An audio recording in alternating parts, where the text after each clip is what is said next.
ታላቅ ቅናሽ ከአባይ ሆምስ ሪል ስቴት ውበትና ዘመናዊነትን እየተላበሰች በመጣችው በአዲስ አበባ እምብርት ሜክሲኮ ከአፍሪካ ህብረት አጠገብ ቅንጡ አፓርትመንት ቤቶችንና የንግድ ሱቆችን ከ10% እስከ 20% የሚደርስ ታላቅ ቅናሽ ይዘን እየጠበቅኑ ነው።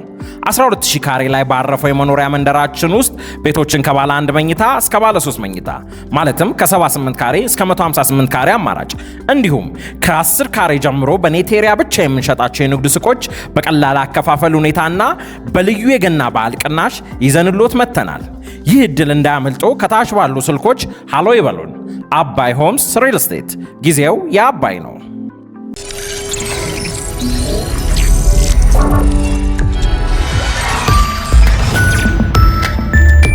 ይህ አዋዜ ነው። ኢራን 500 ካይበር የተሰኘ ቦሊስቲክ ሚሳይሎቿን በመተኮስ አውሮፕላን ተሸካሚውንና የፕሬዚደንት ዶናልድ ትራምፕ ቀኝ እጅ አብርሃም ሊንከንን ማስመጥ ትችላለችን? ዋይን የተባለ ዓለም አቀፍ ሚዲያ ያቀረበውንና መልስ ሊሰጥ የሞከረለት ጥያቄ ነው እናጋራችሁ። ኢራን 500 ካይበር ቦሊስቲክ ሚሳይሎችን በመተኮስ አውሮፕላን ተሸካሚዋን አብርሃም ሊንከንን ማስመጥ ትችላለችን? ዋይን አዎ ይላል። ኢሳያስ ካይበር ሚሳይል ከኢራን የቦሊስቲክ ሚሳይል አይነቶች አንዱ ነው። ብታምንም ባታምንም 1500 ኪሎ ግራም ፈንጂ አረር ይዞ የሚወነጨፍ ነው። 1500 ኪሎ ግራም በፈሳሽ ነዳጅ የሚሠራ ይህንን የሚያክል አረር ፈንጂ ተሸክሞ ከ2000 ኪሎ ሜትር በላይ ተጉዞ ኢላማ የሚያወድም ሚሳኤል ነው። የዚህ አንድ ሚሳኤል ቀጥተኛ ምት ዋይን እንደተነተነው ዲስትሮየር የሚባሉትን የጦር መርከቦች ከጥቅም ውጭ ማድረግ ወይም የአውሮፕላን ተሸካሚ መርከብን ማንኛውንም የላይኛውን ክፍል ዴክ ታውቃለህ፣ እንደ ፎቅ ነው። የተለያየ ተልእኮ ኮምፓርትመንቶች ያሉት ነው። የላይኛው ክፍል ላይ ከባድ ጉዳት ማድረስ ይችላል። አንዱ ማለት ነው። ካይበር ከመሬት ከባቢ አየር ውጪ ከሦስቱ ንብርብሮች አየር ማለት ነው ውጪ በሚከንፍበት ሰዓት ማች 16 ከድምፅ 16 እጥፍ ከድምፅ ፍጥነት 16 እጥፍ በሆነ ፍጥነት ነው የሚከንፈው። በሰዓት 19756 ኪሎ ሜትር ማለት ነው። በመሬት የአየር ክልል ውስጥ ሲገባ ደግሞ ፍጥነቱን በግማሽ ቀንስና በሰዓት 8878 ኪሎ ሜትር የሚበርቅ ልዕለ ፍጡነ ድምፅ ነው። እንዲህ አይነት ሰይጣናዊ ፍጥነት በየትኛውም ጸረ ሚሳኤል ተተኳሽ የመመታት ዕድሉን ከክር የቀጠነ ያደርገዋል ይላሉ ተንታኞች። ዩኤስኤስ አብርሃም ሊንከንን የምትጠበቀው አርሌ በርኬ መደብ በሆኑ ዲስትሮየርስ ነው። እነዚህ ዲስትሮየርስ ኤጊስ የተሰኘ ዘመናዊ የውጊያ ሲስተም የተገጠመላቸው ናቸው። እነዚህ መርከቦች ዲስትሮየርስ በአንድ ጊዜ በመቶ የሚቆጠሩ ኢላማዎችን መከታተልና እነሱን ለማውደም የሚተኩሳቸው ሚሳኤሎች በኢላማቸውን ወደ እነሱ አስተካክለው እንዲሄዱ መምራት የሚችል ሰላይ ራዳር አላቸው።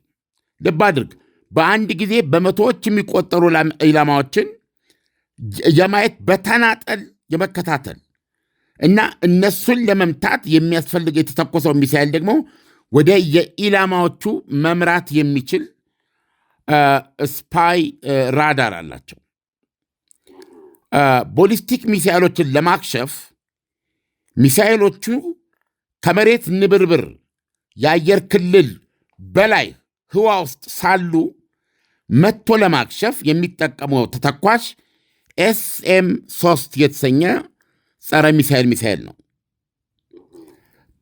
የጠላት ቦሊስቲክ ሚሳኤል ደግሞ በመሬት የአየር ክልል ውስጥ ከገባ በኋላ የSM-6 የተሰኘ ተተኳሽ ይጠቀማሉ። እነዚህ የተራቀቁ መሳሪያዎች ሙቀት አነፍንፎ ገዳይ ናቸው። ማንኛውም ሚሳኤል በሕይወት ካለ ሙቀት አለው። ያንን ሙቀት አነፍንፈው አታመልጣቸውም፣ የሚገሉ ናቸው። የጠላት ሚሳኤል አፍንጫው ላይ የያዘውን ዋነኛውን ጉዳት አድራሽ አረር ፈንጂ ማለት ነው። እነሱ የሚልኩት ጸረ ሚሳኤል ማክሸፊያ ሚሳኤል 10 ቶን ወይም 100 ኩንታል በሚመዝን የጭነት መኪና ጉልበት ያክል ፊት ለፊት ይለትመዋል ማለት ነው። አየር ላይ ዱቄት ይሆናል ፈንጂ ማለት ነው። ተበትኖ ነው የሚቀረው። አብርሃም ሊንከንን ጨምሮ አውሮፕላን ተሸካሚ መርከቦች የአሜሪካ ከ300 እስከ 400 ሽቅብ ቀጥታ መተኮሻ ሲስተም አላቸው። ሁሉም ግን የጸረ ቦሊስቲክ ሚሳኤልን ማክሸፊያ የሚይዙ አይደለም። የሰማይን ኢሳያስ ያላቸው ከ300 እስከ 400 ሽቅብ ቀጥታ መተኮሻ ሲስተም አላቸው። እነዚህ መተኮሻዎች ግን ሁሉም የጸረ ቦሊስቲክ ሚሳኤል የያዙ ናቸው ማለት አይደለም። የተወሰነው ጸረ ቦሊስቲክ ሚሳኤል አይደለም፣ መተኮሻ ሚሳኤሉ የጸረ ቦሊስቲክ ሚሳኤል አይደለም ማለት ነው። ስለዚህ 500 የሞላ የኢራን የካይበር ቦሊስቲክ ሚሳኤል እሩምታ ቢገጥማቸው ዲስትሮየሮቹ የኢራን ጥቃት ከማብቃቱ በፊት ጸረ ቦሊስቲክ ተተኳሽ ወይም ሚሳኤላቸው ያልቅባቸዋል ማለት ነው። የኢራን እሩምታ ሳያበቃ የነሱ ቦሊስቲክ ሚሳኤል መከላከያ ሚሳኤል ያልቅባቸዋል። በሂሳብ ቀመርም ቢሆን ከዚህ ሁሉ ውርጅብኝ ሾልከው የሚገቡ ሚሳኤሎች መኖራቸው የታመነ ነው። በዚህ መንገድ ሾልከው የሚያልፉት እንኳ የአውሮፕላን ተሸካሚውን ሕልውና የሚፈታተን አደጋ ጉዳት ሊያደርሱ ይችላሉ። ስለዚህም ኢራን አብርሃም ሊንከን ላስምጣት ብላ ከወሰነችና በዚህ ደረጃ ከተዘጋጀች የአሜሪካንን እጅግ ዘመናዊ 90 ዘመናዊ የጦር መርከቦችን ደረቷ ላይ አሳፍራ በውስጧ እነሱ ለሳምንታት የሚያስፈልጋቸውን የፈንጂ የሮኬት ማዕት ተሸክማ ይህንን ሥራ የሚሰሩና ለማንኛቸውም ግዳጅ የተዘጋጁ 5000 ባህር ኃይል ሰራዊትን እንደያዘች ለማስመጥ ይችላሉ ማለት ነው ብለው ነው የደመደሙት ኢሳያስ። ዓለም ይሄ እጅግ በጣም የሚገርም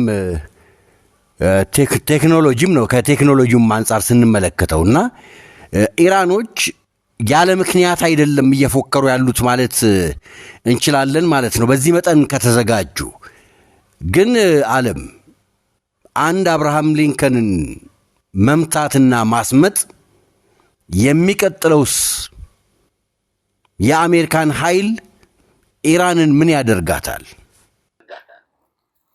ትክክለኛ ጥያቄ ነው። ትክክለኛ አመለካከትም ነው። ምክንያቱም ማንኛውም አክሽን ሪያክሽን አለው። አሁን አሜሪካ በአካባቢው ያሰማራችው ኃይል የተመጠነ የኢራንን ኃይል አቅም የለካ እና የኢራንን ጥቃቶችም ለመመከት በቂ ነው ወይም ከበቂ በላይ ተብሎ ታስቦ የቀረበ ነው እና ይህ ግጭት በምን መልኩ ሊጠቃለል እንደሚችልም የየራሳቸው ትንተና አላቸው። ለምሳሌ አሁን በእርግጠኛነት የሚያስቡት ጥያቄ ትክክለኛ ነው። አብርሃም ሊንከን ኦልሞስት አንሲንከብል ነች እና አንደኛ ይችን መርከብ ለማስመጥ ብቻ 500 ሚሳይል መተኮስ ካለባቸው 1000 ሚሳይል መተኮስ ካለባቸው ምን ያህል ክምችት አላቸው? ምን ያህል ካይበር ሚሳይል አላቸው? ይሄ ትንተና ይህን አልነገረንም። ኢራን ሺዎች ሚሳይሎች ሊኖሯት ይችላሉ። ምናልባት 3000 5000 ከዚህ ያለፈ አይገመትም። 5000 ይደርሳል ተብሎ አይታመንም። ባለፈው የነበራት ከነበራት ውስጥ ከ1500 እስከ 2000 ያክል ብቻ እንደተረፋት ነው። አሁን ከዛ በኋላ 3000 ሚሳይል እጅግ በተፋጠነ ሁኔታ የወደመውን ማምረቻ አቋቁማ ገለመሌ ብላ በጣም በፍጥነት አድርጋለች ቢባል 5000 እና 6000 ከደረሰ እንኳ ይሄ አጥለቅላቂ ነው። ኢሳያስ እጅግ አጥለቅላቂ የሚሳይል ክምችት ነው እና ኢራን እነዚህን ሁሉ ወርውራ የመጣው ይምጣ የደረሰውን ጉዳት አድርሼ በካልኩሌሽኗ በዚህ ደረጃ ጉዳት ለማድረስ መቻሌ ቶሎ ብለው ጦርነቱ እንዲቆም ጥያቄ እንዲያቀርቡ ጉዳቱ አይሎባቸው ያደርጋል። እኔም በመጨረሻ ከዚህ በኋላ ሊያጠቁኝ የማያስችላቸው ዲተረንስ ማረጋገጥ ቻልኩ ብላ አስባ ሊሆን ይችላል። ግን የአብርሃም ሊንከንን የሚያክል የአሜሪካ የጦር መርከብ ሰመጠ ማለት አጠቃላይ የጦርነቱ ካልኩሌሽን የሚቀይረው ነው። የሚቀይረው ብቻ ሳይሆን ከዚህ ወደ ከፋ በአገዛዙ ላይ ብቻ የሚደረገውን ጥቃት የውጊያ መሳሪያውንም አይነት ወደ መቀየርና እጅግ የሚያስከፋ ሁኔታ ሊፈጥር ይችላል። ስለዚህ የሁለቱም ጄኔራሎች የሁለቱም መሪዎች ይህንን ካልኩሌሽን ይሰራሉ። ስለዚህ ይህን ጥያቄ እኔ ብታቀርብልኝ እንደ ጋዜጠኛ እንደ ሚዲያ ለትንታኔ ያቀረቡት እንጂ አብርሃም ሊንከንን ማስመጥ ኢራን አታቅደውም ወይም ደግሞ የኢራን አገዛዝ ይሄን ካደረገ አፍተር ሚ ዘ ደሉዥ እኔ ከሞት ሰርዶ አይብቀል ካልሆነ በስተቀረ ከአሜሪካ ጋር ባላቸው የኃይል ሚዛን እንዲህ አይነት ስህተት ውስጥ አይገቡም። ይሄ ነው። ለዚህ ነው ካልኩሌሽኑ አስቸጋሪ የሚያደርገው። ለምሳሌ አሁን ኢራኖች ለጦርነት ጉጉ ናቸው። ይህ ጦርነት ቢመጣ በጣም የለየለት ጦርነት ነው የምናደርገው። በሰላጣው አካባቢ ያሉ የአሜሪካ ይዞታዎች ላይ እንተኩሳለን፣ እንመታለን፣ ራሷ የአውሮፕላን ተሸካሚዋን ኢላማ እናደርጋለን የሚሉት አንድ ሊሆን የሚችለው አጥፍቶ መጥፋት የሚል ካልኩሌሽን። በቃ ከዚህ በኋላ የምናድነው ነገር የለም፣